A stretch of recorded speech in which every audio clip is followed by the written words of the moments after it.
नमस्कार साथियों, आज के अंक में आपका स्वागत है। मैं दिलबाग सिंह धनखड़। आज हम चर्चा करेंगे सुप्रीम कोर्ट का एक बहुत ही अहम फैसला आया है ईवीएम मशीन के ऊपर। आपने पीछे देखा होगा कि विपक्ष मिल करके बार बार बीजेपी पर और मोदी सरकार पर यह आरोप लगा रहे हैं कि ईवीएम से घोटाला होता है, ईवीएम की गड़बड़ी से ही ये बीजेपी बार बार चुनाव जीत के आ रही है। ये आपने काफ़ी मीडिया में, सोशल मीडिया में काफ़ी देखा होगा इसका। और इसी को लेकर के जो विपक्ष है, विपक्षी गठबंधन है, ये सुप्रीम कोर्ट में चले गए कि भाई ईवीएम से चुनाव ना कराए जाएं और ये चुनाव जो है बैलेट पेपर से कराया जाए। तो इस पर सुप्रीम कोर्ट ने बहुत ही सख्त और स्पष्ट एक फैसला दे दिया है कि ये जो आपका जो आधार है बिल्कुल निराधार है। ईवीएम मशीन में कोई ऐसी गड़बड़ नहीं है कि इसको जो है इसको कैंसिल करके बैलेट पेपर से चुनाव कराया जाए। अगर आपको किसी ईवीएम मशीन में गड़बड़ लगती है तो आप उसके लिए एक अलग से एक अपना केस डाल सकते हैं, उसकी जांच करा सकते हैं। तो इस तरह से सुप्रीम कोर्ट ने बिल्कुल एक जो विपक्ष की जो एक प्रोपेगेंडा था, जो उनकी एक दुष्प्रचार था, उसको बिल्कुल पूर्ण विराम लगा दिया है और उनका बिल्कुल विपक्ष का मुंह बंद कर दिया है कि आपको बोलने का हक नहीं है। ईवीएम मशीन में कोई भी किसी तरह की कोई गड़बड़ नहीं है, क्योंकि आपने देखा होगा कि इसी ईवीएम मशीन से कांग्रेस भी लगातार 2 बार सेंटर में रही है और ममता बनर्जी भी लगातार बंगाल में जो सरकार बनाए हुए है, और हमारी दिल्ली में भी आम आदमी पार्टी की जो सरकार है वो भी इसी ईवीएम मशीन से ही है। आप सोच सकते हैं कि अगर ईवीएम मशीन में इतनी गड़बड़ होती है, इसमें इतना कुछ गलत करने की गुंजाइश होती, तो क्या ये दूसरी पार्टियां कभी आ सकती थी? और मैं तो ये मानता हूँ कि अगर ईवीएम मशीन में कुछ गड़बड़ करने की अगर क्षमता होती या कुछ उसमें गुंजाइश होती तो शायद कांग्रेस कभी बीजेपी को सेंटर में आने ही ना देती, क्योंकि उस टाइम 2014 में जो इलेक्शन हुआ था उस टाइम कांग्रेस की सरकार थी। कांग्रेस की सरकार चाहती तो ईवीएम मशीन में गड़बड़ करके बीजेपी को रोक सकती थी, लेकिन वो ऐसा नहीं कर पाए। क्यों? क्योंकि ईवीएम मशीन में कुछ गड़बड़ करने की गुंजाइश है ही नहीं। ईवीएम मशीन के जो हमारे चुनाव आयोग ने कई बार हर पार्टी को चैलेंज किया है कि आप आइए और इसमें कुछ गड़बड़ करके दिखाइए, लेकिन कोई भी पार्टी वहाँ नहीं गई, क्योंकि उनको पता है वो कर ही नहीं सकते कुछ। हमारे आम आदमी पार्टी के कुछ साइंटिस्ट जो बनते थे अपने आप में, उन्होंने जाने की कोशिश करी, लेकिन वो भी औंधे मुंह गिरे और वहीं पर चुप बैठ गए वो। क्योंकि ईवीएम मशीन एक ऐसा एक सॉलिड जो हमारा एक उपकरण है, इसमें बिल्कुल भी कोई गुंजाइश नहीं है गड़बड़ करने की या घोटाला करने की, क्योंकि ये एक हमारे साइंस का जो एक बहुत ही एक अच्छा नमूना है, जिससे कि चुनाव भी बड़े स्पष्ट हो जाते हैं और बड़े चुनाव का रिजल्ट भी बहुत जल्दी आ जाता है। और जो है लोगों को भी, वोटर्स को भी काफ़ी जो दिक्कतें होती थी पहले, वो दिक्कतें भी काफ़ी कम हो गई हैं। वरना पहले तो आपने देखा होगा कि बैलेट पेपर ही चोरी हो जाते थे, बैलेट पेपर को लूट मार बड़ी होती थी, बड़े बूथ कैप्चरिंग की आपने केस देखे होंगे, खासकर बिहार में तो, बंगाल में तो बहुत बुरा हाल होता था। लेकिन वहाँ भी जब से ये ईवीएम मशीन के जरिए चुनाव होने लगा है और वहाँ भी काफ़ी आराम से चुनाव होता है, और देखिए कि वहाँ पार्टियाँ भी अब बदल बदल के चुनाव जीत रही है। तो इससे लगता है कि ईवीएम मशीन में कोई गड़बड़ नहीं है। ये जो केवल विपक्ष का एक प्रोपेगेंडा था, उसको चलाने की कोशिश कर रहे थे, पब्लिक में, जनता में एक भ्रम फैलाने की कोशिश कर रहे थे कि भाई जो बीजेपी है ये ईवीएम मशीन के घोटाले की वजह से बार बार आ रही है। हालांकि जनता भी काफ़ी हद तक समझ चुकी है कि सिर्फ इनका ये प्रोपेगेंडा है, सिर्फ इनका नौटंकी है, इसमें कुछ भी नहीं है। क्योंकि मैं मानता हूँ, आप भी शायद मानते होंगे, कि बीजेपी को जो सत्ता में जो बार बार जो सत्ता मिल रही है वो उनको ईवीएम मशीन से नहीं मिल रही है, वो लोगों की जो एक विचारधारा है, जो लोगों को उनकी विचारधारा पसंद आ रही है, उसकी वजह से मिल रही है। मोदी जी का जो कार्य करने की क्षमता है, जो उनकी एक दूरदर्शिता है, और जो एक हमारे जो देश की जो धरोहर है या उसकी जो एक सम्मान बढ़ाने की, गर्व बढ़ाने का जो उन्होंने काम किया है, उसकी वजह से जनता बार बार उनको चुन रही है और अपना मत दे रही है और उनके हाथ मजबूत कर रही है। लेकिन जो हमारा विपक्ष है वो इस चीज़ पर कभी ध्यान नहीं दे रहा। आपने तो एक चीज़ और भी देखी होगी कि हमारे किसी भी विपक्ष की पार्टी के नाम में भी भारतीय शब्द का इस्तेमाल नहीं करते वो, तो उनको भारतीय वोट कैसे दे दें। और इस तरह से आपने देखा होगा कि हमारी जो एक भारतीय जनता पार्टी है, जो बीजेपी है, ये बहुत ही मजबूती से हमारे जो देश के जो एक जो मौलिक जो मूल जो सुविधाएं हैं, जो उनकी जो धारणाएं हैं, जो हमारे देश की जो एक पारंपरिक जो विचारधारा है, उसको लेके चल रही है। हमारे देश की जो जन जन की जो एक मन की जो एक आवाज़ है, उसको पहचान कर बीजेपी बहुत अच्छा काम कर रही है। वरना आपने देखा होगा कई स्टेटों में तो हिंदुओं का या दूसरे जो समुदाय के लोगों का बहुत बुरा हाल है, लेकिन बीजेपी ने एक बहुत अच्छी मजबूती से इसको संभाला है और देश को आगे बढ़ाने की कोशिश की है। मैं मोदी सरकार का और बीजेपी का बहुत तहे दिल से धन्यवाद करता हूँ। अभी आपने देखा होगा कि बीजेपी का जो एक नारा है 400 पार, बहुत बढ़िया नारा है और ये मुझे लगता है कि 400 पार जरूर जाएंगे, इसमें कोई संशय ही नहीं है, कोई आशंका ही नहीं है। लेकिन जो हमारे विपक्षी दल है वो बार बार ईवीएम का रोना रोते हैं। अब वही ईवीएम की वजह से ऐसा होगा, लेकिन मैं मानता हूँ कि उनके जो विपक्षी दल है उनमें या तो वो सोच नहीं पा रहे हैं या सोच पा रहे हैं तो वो उसको बता नहीं पा रहे हैं। मुझे लगता है कि सबसे ज़्यादा जो एक विपक्ष को हराने का, गिराने का जो काम किया है वो हमारे इंटरनेट ने किया है, हमारी सोशल मीडिया ने किया है। क्योंकि मैं तो बार बार ये कहता हूँ कि सोशल मीडिया में बहुत ताकत है। सोशल मीडिया ही किसी को फर्श पे गिरा देती है और किसी को अर्श पे चढ़ा देती है। आपने भी कई बार देखा होगा कि जरा सा कोई वायरल हुआ और वो एक दिनों दिन स्टार बन जाता है, या जरा से किसी की कोई गलत वीडियो वायरल हुई वो दिनों दिन रातों रात एकदम नीचे फर्श पे आके गिरता है। तो जो हमारा इंटरनेट है या सोशल मीडिया है, इस पर जो ये कांग्रेस के जो पुराने दो दुष्कर्म थे या किसी भी पार्टी या किसी नेता के जो दुष्कर्म थे वो सोशल मीडिया पे इंटरनेट के ज़रिए बहुत तेज़ी से हर लोगों के घर में, हाथ में, दिमाग तक पहुंच गए हैं। तो इस वजह से भी इनका जो है विपक्षी दलों का सफाया हो रहा है। ये जो विपक्षी दल है इस चीज़ को ना तो बोल पा रहे हैं या मुझे लगता है वो समझ नहीं पा रहे हैं कि वो असली वजह क्या है कि जो बार बार वो हार रहे हैं। क्योंकि पहले क्या होता था कि पहले लोगों को कुछ पता नहीं चलता था इतना, और जो जिसकी वजह से लोग अपने एक अंधविश्वास की वजह से या समाज की वजह से या प्रधान की जो भी आसपास के लोगों का एक जो थोड़ा सा प्रभावशाली लोग होते थे उनके कहने में वोट डाल देते थे और कांग्रेस या दूसरी विपक्षी दल बार बार सरकार बना लेते थे। लेकिन अब लोग जैसे हमारे देश में जो साक्षरता है वो बढ़ती जा रही है, लोगों में पढ़े लिखों की संख्या बढ़ती जा रही है, लोग सोशल मीडिया का इस्तेमाल कर रहे हैं, इंटरनेट का इस्तेमाल कर रहे हैं। तो जो भी आदमी आज की समय में दुष्कर्म करता है या गलत काम करता है उसको जनता लायक नहीं करती। अब आप जातिवाद के नाम पे, धर्म के नाम पे ज़्यादा वोट आप लेने की आप कोशिश नहीं कर सकते, मिलेंगे नहीं, क्योंकि अब लोग सच्चाई पे और अच्छाई पे वोट दे रहे हैं।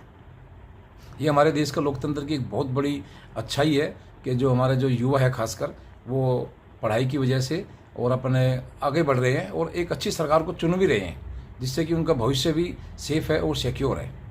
तो इस बार मुझे लगता है कि जो बीजेपी का नारा है वो 400 पार बिल्कुल होगा, उसको कोई रोक नहीं सकता।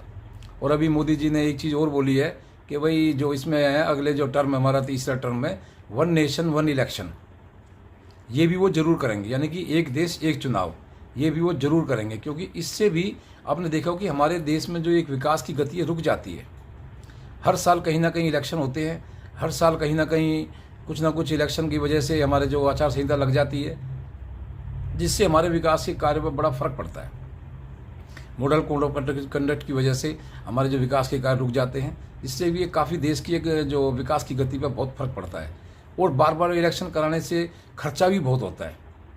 आपको शायद पता होगा कि हमारे देश में पहले कई साल तक, यानी कि 3-4 टर्म तक लगातार एक ही साथ इलेक्शन हुए हैं, विधानसभा का भी और लोकसभा का भी। जैसे 1952 में हमारा जो पहला इलेक्शन हुआ था, उसके बाद से 1967 या 75 तक लगभग कई स्टेटों के लोकसभा के साथ साथ इलेक्शन हुए हैं।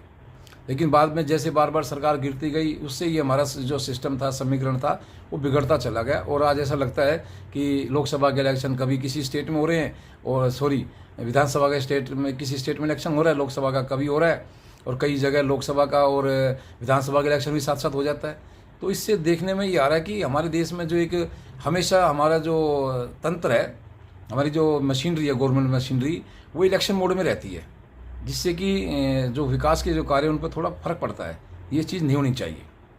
और साथ ही मोदी साहब ने एक और बोला है कि भाई यूसीसी हालांकि हमारे संविधान में दिया गया है, हमारे जो भीमराव अंबेडकर जी थे उन्होंने यूसीसी का प्रावधान पहले ही रखा था, लेकिन कुछ राजनीतिक पार्टियों ने तुष्टीकरण की वजह से और देश में एक धर्म विवाद बनाने की वजह से यूसीसी को लागू नहीं किया था। लेकिन अभी बीजेपी गवर्नमेंट है, मोदी सरकार है, इसको वो जरूर लागू करेगी। हालांकि उत्तराखंड में लागू हो चुका है और धीरे धीरे शायद ये सभी राज्यों में होकर के और अगले टर्म में जरूर शायद मोदी साहब इसको यूसीसी को लागू करेंगे। क्योंकि यूसीसी के बिना भी हमारे एक देश में एक द्वेष की भावना बनी रहती है और गवर्नमेंट पर भी काफ़ी इसका खर्च आता है, जिससे कि हर आदमी को हर कानून की नज़र से बराबर नहीं देखा जा रहा है। जबकि हमारे देश में हर नागरिक को एक ही कानून की एक ही नज़र से देखना चाहिए, जिससे कि उनका समान अधिकार हो और समान अधिकार और समान उनको आगे बढ़ने का मौका भी मिले। तो इसलिए मैं मानता हूँ यूसीसी और जो हमारा वन नेशन वन इलेक्शन, ये दोनों ही मुद्दे मोदी जी ने उठाए हैं। ये बहुत मजबूत और बहुत अच्छे मुद्दे हैं। इससे हमारे देश में काफ़ी एक स्थिरता और एक जो है प्रगति आएगी, जिससे हमारा देश काफ़ी तेज़ी से आगे बढ़ेगा और देश में काफ़ी विकास भी होगा। तो ये जो हमारी जो विपक्षी जो है बार बार कहती है कि भाई 400 पार अगर बीजेपी के आ गए तो वो संविधान को बदल देंगे, संविधान में काफ़ी बदलाव ला देंगे। तो मैं उनको कहना चाहता हूँ कि जो हमारे देश की प्रधानमंत्री इंदिरा गांधी जी थी, उन्होंने जो इमरजेंसी लगाई थी, उस टाइम मुझे लगता है कि सबसे बड़ा संविधान की हत्या उस टाइम हुई थी। उस टाइम संविधान को ऐसे एकदम दरकिनार कर दिया गया था जैसे देश में संविधान कानून नाम की कोई चीज़ है ही नहीं। क्योंकि आप लोगों को पता होगा, जैसे इलाहाबाद हाई कोर्ट ने उनकी जो सदस्यता की कैंसिल की थी, इंदिरा गांधी की, उनकी पीएमशिप जाने वाली थी, तो उसी टाइम उन्होंने उसी रात को इमरजेंसी डिक्लेयर करा दी थी।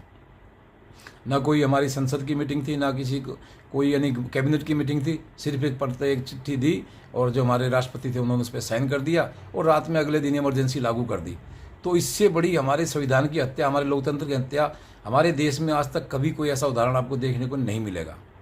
तो मुझे लगता है कि जो हमारे विपक्ष है, पहले इनको इस मुद्दे पर चर्चा करनी चाहिए कि देश की जो सबसे बड़ी लोकतंत्र की हत्या है किसने की और क्यों की। केवल अपनी एक सीट बचाने के लिए हमारे लाखों भारतीयों को कितनी परेशानी उठानी पड़ी, वो शायद आप देख सकते हैं। इमरजेंसी एक हमारे देश में एक ऐसा काल रहा है जिसको हम बिल्कुल काला दिवस या काला कंठ भी उसको कह सकते हैं। क्योंकि इस समय हमारे बिल्कुल मौलिक अधिकार बिल्कुल ख़त्म हो गए थे, जो गुलामी से भी ज़्यादा बदतर एक स्थिति हो गई थी। और उनने हमारे नेताओं को या किसी भी आदमी को उठा के जेल में डाल दिया जाता था, किसी का कोई सवाल जवाब नहीं होता था। और साथ साथ नसबंदी ने तो हमारे देश को बिल्कुल हिला के रख दिया था। हमारी जो एक हिंदुओं की जनसंख्या उस समय इतनी काफ़ी, जो नसबंदी का जो एक सिस्टम चलाया था उससे काफ़ी घट गई, और दूसरे धर्म या दूसरे समुदाय के लोगों की कोई ऐसा सरकार ने कानून नहीं बनाया जिससे कि उन पर भी अंकुश लगे।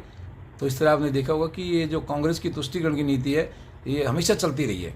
इसको आप कभी भी देख सकते हैं, इन्होंने कभी भी दोनों धर्म को या सभी धर्मों को एक समान करने की कोशिश नहीं की, जिससे कि हमेशा समाज में एक द्वेष और एक तनाव की स्थिति बनी रहे।